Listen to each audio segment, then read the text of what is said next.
नमस्कार।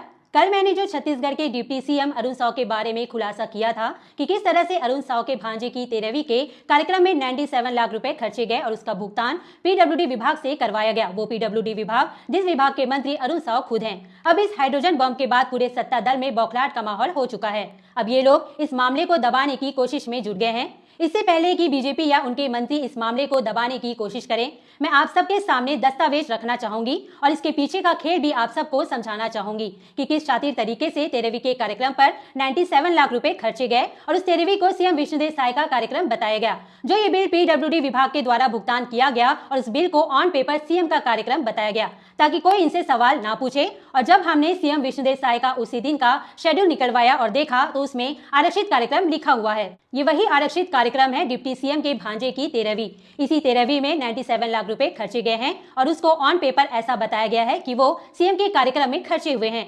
बताइए कितना शातिराना तरीके से इस काम को अंजाम दिया गया। अब मैं आप सबको बताना चाहूंगी। बीजेपी के प्रवक्ता और उनके नेता मंत्री आएंगे और मुझे बुरा भला बोलेंगे, किसी राजनीतिक पार्टी से जोड़ेंगे, लेकिन वो लोग इस 97 लाख रुपए का कोई भी ढंग से हिसाब नहीं देंगे। वो लोग यही बोलेंगे ये खर्चे सीएम के कार्यक्रम में हुआ है। सोचने वाली बात है कि सीएम के एक बेमेतरा विजिट पर 97 लाख रुपए खर्च हो रहा है। ऐसा बेमेतरा का क्या कल्याण कर दिया सीएम साहब ने जो 97 लाख रुपए खर्चे गए और अपने शेड्यूल में भी नहीं बताया कि उस दिन बेमेतरा में ऐसा कौन सा काम किया या कार्यक्रम किया। सीएम साहब, ये आम जनता के टैक्स का पैसा है। ये एक मामला आरटीआई के माध्यम से सामने आया है और ना जाने कितने करोड़ों रुपए सीएम के कार्यक्रम या डिप्टी सीएम के कार्यक्रम का नाम लेकर खर्च किए जा रहे हैं अपने निजी या पारिवारिक कार्यक्रमों में। आप सभी डिप्टी सीएम अरुण साव और सीएम विष्णुदेव साय से जवाब मांगे। ये आपके और हमारे टैक्स के पैसे हैं।